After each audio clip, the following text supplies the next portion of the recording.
Et bonjour. Et voici 10 mots à trouver. Pour chacun, on va vous donner des informations sur son origine ou son histoire, l'étymologie, le sens ancien ou le contexte. Vous ne trouvez pas, on rajoute un indice. C'est parti, bonne chance à tout le monde. Multicolore est un mot d'origine latine qui signifie de plusieurs couleurs. Cette construction latine a un parfait équivalent grec.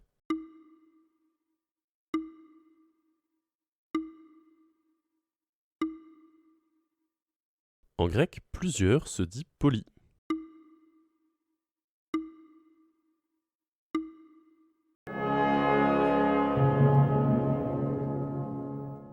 Le synonyme d'origine grecque de multicolore est polychrome. Le fait qu'il vient du grec et non du latin fait de polychrome un nom moins usité, moins populaire et plus technique. Il est employé en sciences et dans l'imprimerie.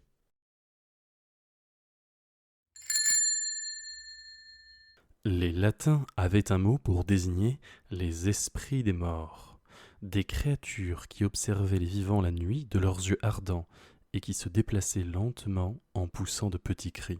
Les premiers explorateurs français de Madagascar se sont inspirés de ce mot latin pour nommer un animal.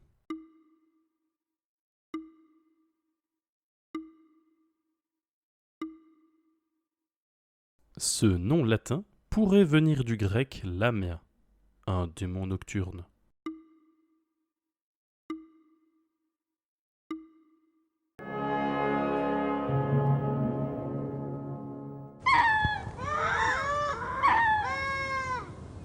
Les esprits des morts, en latin, étaient les lémurs. C'est l'origine du nom des primates de Madagascar, les lémuriens.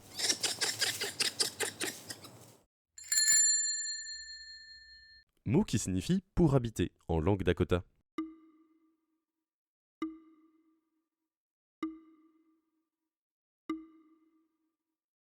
Il existait également un mot plus long dans cette langue amérindienne qui précisait en habitat pointu.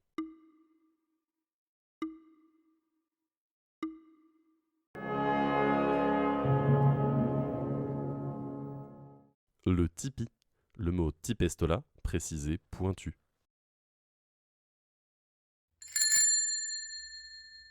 Terme populaire qui date du milieu du XIXe siècle. Les troupes françaises dans les colonies nord-africaines trouvaient que tous les soirs, à une certaine période, il y avait une agitation bruyante particulière dans les villes. Ils ont nommé cette agitation en déformant le nom de cette période.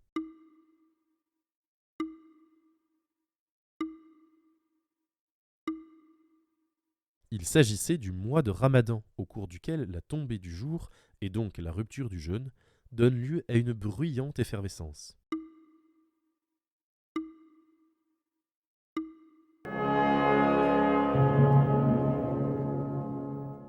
Par déformation de Ramadan, du Ramdam.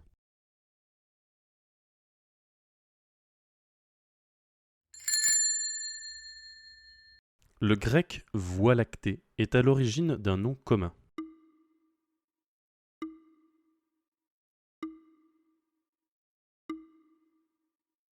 Cette désignation d'une certaine partie de la voûte céleste est devenue non commun quand les hommes ont compris par l'astronomie que cet amas d'étoiles n'était pas unique dans l'univers.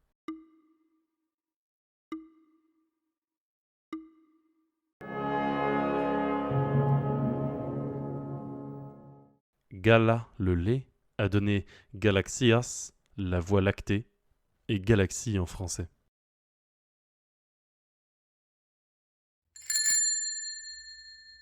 Jambe arquée, en vieux polynésien, est à l'origine d'un mot maori devenu international.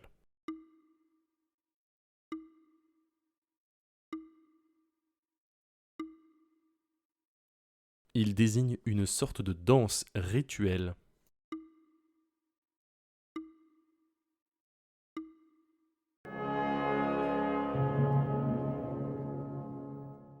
Bien connu des amateurs de rugby, c'est le haka.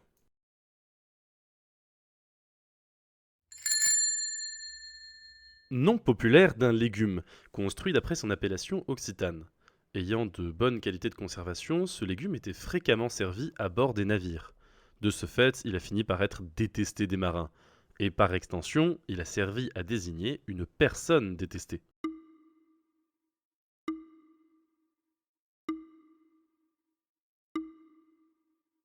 Celui qui essayait d'être bien vu par les officiers.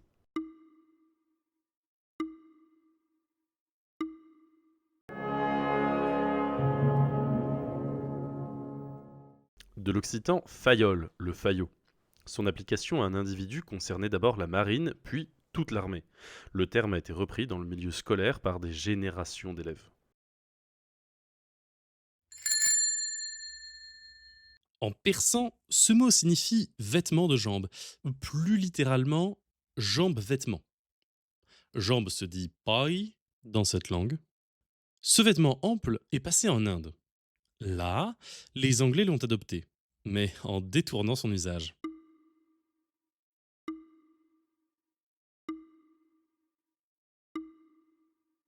Il y a maintenant en anglais et en français un bas et un haut de ce qui était initialement un vêtement de jambe. C'est paradoxal.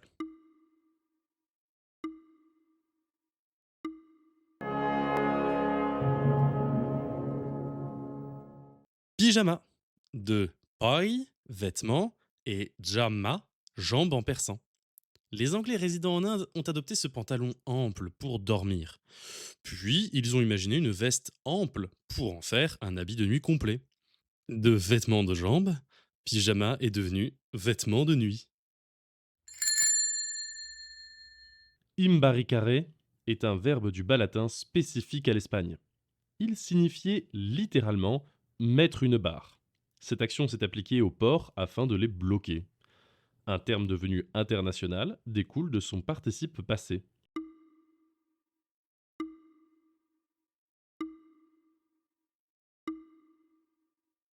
Comme souvent dans l'évolution des mots latins en espagnol, le C est devenu G.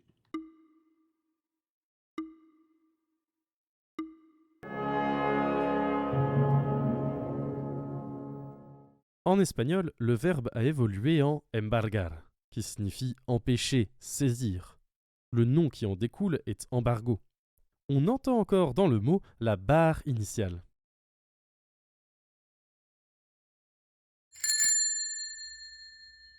Selon l'origine de son nom, ce type de voiture est censé faire des sauts et des bonds. C'était un peu vrai à l'époque des voitures hippomobiles, beaucoup moins au temps des voitures automobiles.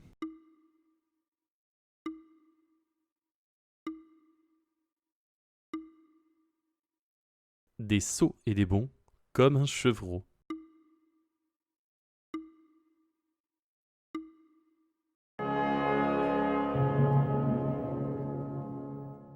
Cabri est un autre nom du chevreau. Un cabri fait des sauts et des bonds particuliers, les cabrioles, d'où le cabriolet. Au départ, les cabriolets étaient des voitures décapotables, hippomobiles, qui n'avaient que deux roues, ce qui leur permettait, au prix de bon, de passer sans dommage des creux et des bosses. Les premières voitures décapotables sportives ont reçu le même nom, alors que pour faire des sauts et des bonds, il vaut mieux rester prudent. On récapitule. Polychrome de plusieurs couleurs selon le grec. Les lémuriens, les esprits des morts des Romains. Le tipi, soit pour habiter en langue amérindienne Dakota. Un ramdam du mois arabe Ramadan. Galaxie, littéralement voie lactée en grec. Aka, de jambes arquées en maori. Le faillot, du nom occitan pour le haricot grain. Le pyjama, vêtement de jambes en persan. Embargo, de mettre une barre en latin puis en espagnol. Et le cabriolet, inspiré par les sauts des cabris. Alors, pour compter des points, vous aurez 2 points si vous trouvez directement un avec un indice, et sinon, bon, bien sûr, zéro. Tout d'abord, n'hésitez pas à mettre votre score en commentaire, ça nous intéresse vraiment, et à mettre un petit pouce si vous aimez la vidéo. Abonnez-vous et mettez la cloche si vous voulez pouvoir suivre les prochaines publications. Et n'hésitez pas à partager pour nous donner de la visibilité dont on a grandement besoin sur cette toute nouvelle chaîne. Plutôt qu'une longue explication sur comment jouer, voici un test filmé auquel se sont aimablement prêtés Jeanne et Antoine, des animateurs de la Compagnie des Jeux, qui est une association qui nous a énormément aidés et que nous remercions chaleureusement. Nom Serpillère. populaire d'un légume, construit d'après son appellation occitane. Ayant de bonnes qualités de conservation, ce légume était fréquemment servi à bord des navires.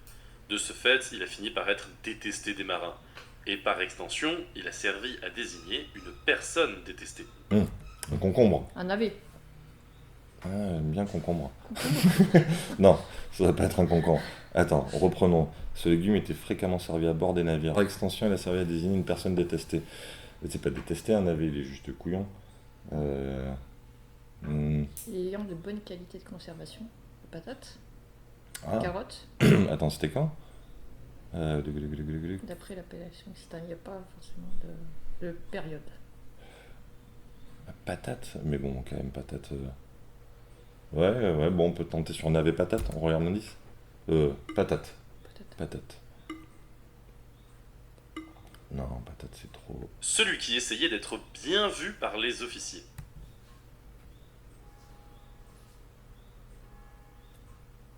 Ah, le faillot. C'est un Le légume. faillot. Oui, le faillot, c'est un légume, c'est la petite lentille, le faillot. Ouais, t'as Le raison. petit haricot. Allez, bien vu, bande de faillots.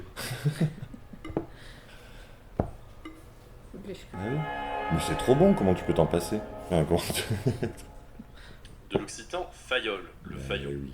Son application à un individu concernait d'abord la marine, puis toute l'armée. Le terme a été repris dans le milieu scolaire par des générations d'élèves.